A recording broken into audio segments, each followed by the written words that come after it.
Bom, pessoal, então vamos lá, dando sequência ao tema dos organismos multilaterais, eu vou fazer essa pequena conclusão, falando desses dois organismos tão importantes que vão concretizar as políticas daquele último que a gente acabou de discutir, a Organização Mundial de Comércio, né?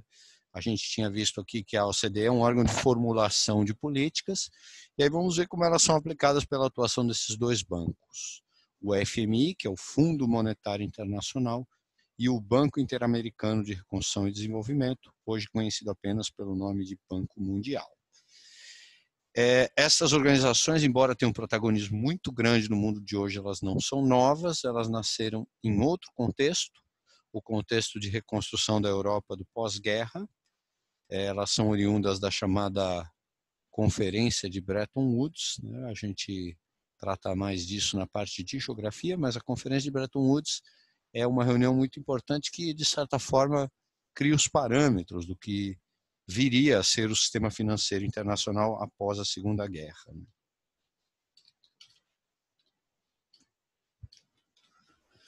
Entretanto, hoje a atuação desses organismos é muito diferente do que eles tinham lá na sua origem. Na origem, esses organismos existiam para fornecer créditos, eles são bancos internacionais, ou seja, eles são bancos que vão juntar aí vários países do mundo para fornecerem créditos para a política de desenvolvimento. Então, eles vão emprestar dinheiro para ajudar o desenvolvimento dos países. É claro que o que significa desenvolvimento é uma noção bastante abstrata. No pós-Segunda Guerra, desenvolvimento era construir um estado de bem-estar social e, com isso, acima de tudo, mitigar a chance de uma crise ou de um avanço socialista, já que existia a União Soviética com um ímpeto bastante marcante de expansão. Hoje em dia, há um outro significado nessa conotação da gente dizer que ele é um organismo, esses organismos buscam desenvolvimento. Hoje, desenvolvimento é associado à prática de medidas neoliberais. Ideia que se tornou cristalizada a partir de uma reunião chamada de Consenso de Washington. O Consenso de Washington, ele é considerado o processo que a reunião que substituiu a Conferência de Bretton Woods. Na Conferência de Bretton Woods se indicava o bem-estar social como forma de desenvolvimento, e a partir do Consenso de Washington, a mínima intervenção do Estado, quer dizer, uma perspectiva neoliberal, passa a ser adotada.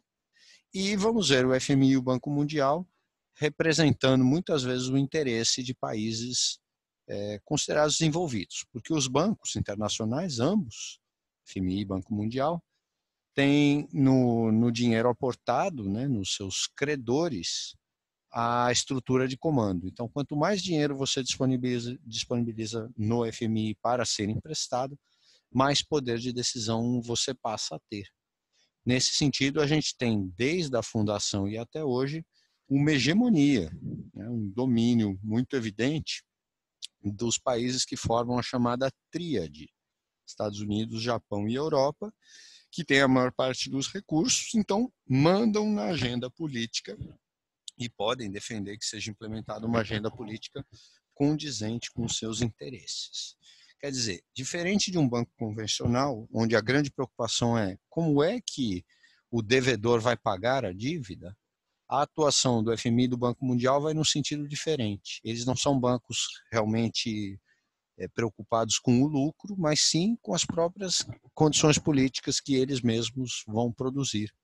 Ou seja, vão emprestar dinheiro e fazer exigências.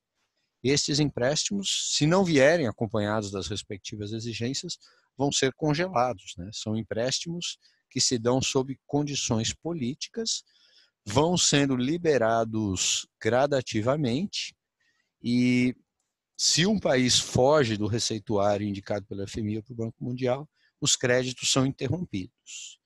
E qual é essa agenda política cobrada pela FMI e pelo Banco Mundial, essa agenda embasada em uma perspectiva neoliberal que está presente na atuação desses bancos? Em primeiro lugar, as obras que o país deve fazer com o dinheiro emprestado devem priorizar grandes investimentos em infraestrutura. não num sentido keynesiano, num sentido antigo de gerar emprego e mobilizar a economia, mas de garantir que o país vai se inserir no contexto da globalização. Quer dizer, quanto mais rodovia, aeroporto, porto, mais o país se conecta à economia global.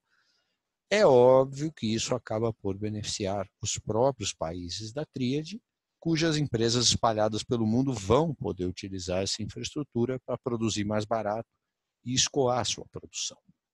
Então, não é uma ajuda desinteressada, existe um projeto político por detrás dessa concessão de crédito. Ele não é um crédito de finalidade humanitária.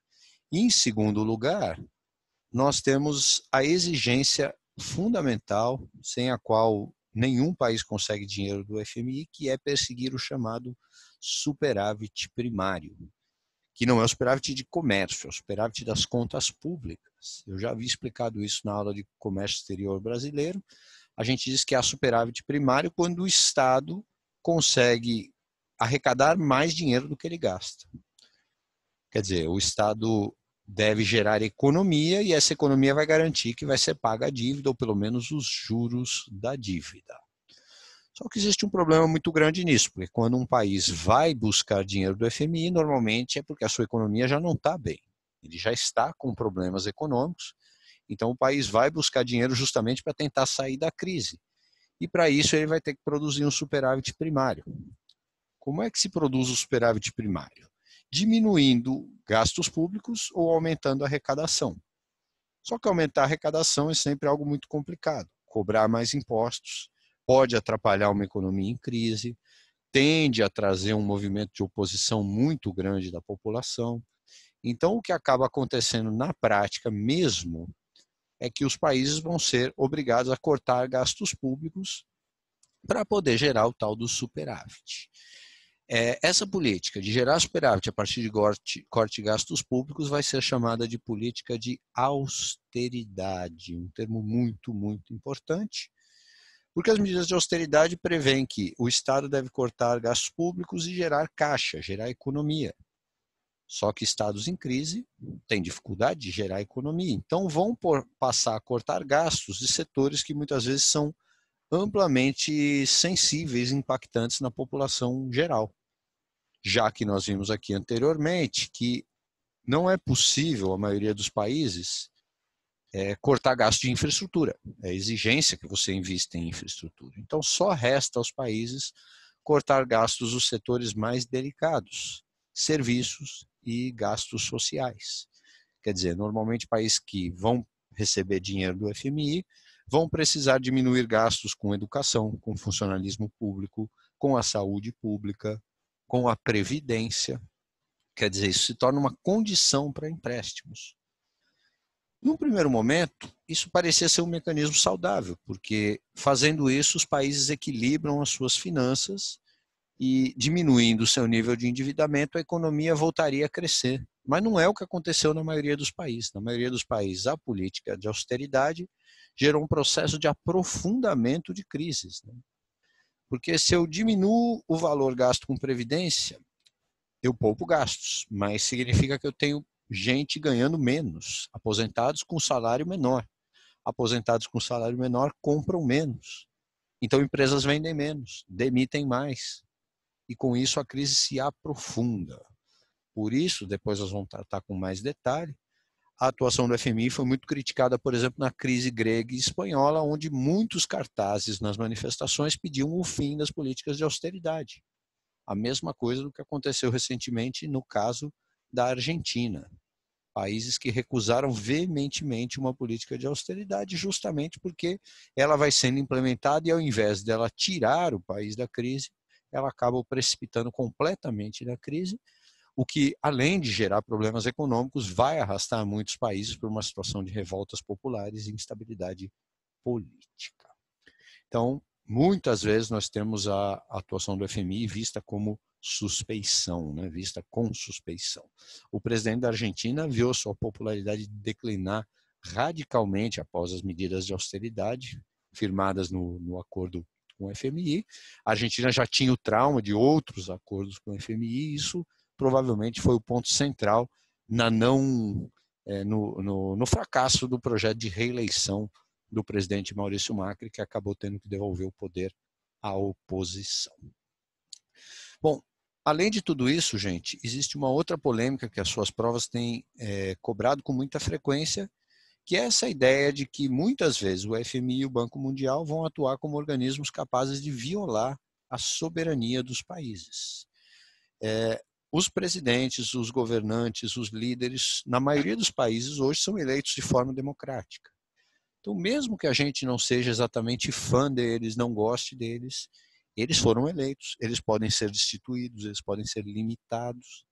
Mas quando o país faz uma dívida com o FMI e aceita cumprir as exigências de austeridade impostas pelo bloco, a gente tem uma série de políticas que não foram formuladas pelo povo, mas que vão ser seguidas pelo povo. Ou seja, organismos que não são eleitos, portanto não são democráticos, começam a violar a soberania dos países. Então existe cada vez mais um movimento de rejeição à atuação desses organismos, do FMI, do Banco Mundial, não só na América Latina e na Grécia, mas em praticamente toda a parte do mundo. Enfim, gente, esses eram os tópicos principais, então, que eu queria apresentar a aula de vocês, sem perder nunca do foco, sem perder o foco naquela ideia inicial de que estes organismos, eles não anulam os estados, mas eles passam a rivalizar com os estados no protagonismo mundial de um mundo globalizado. Muito obrigado.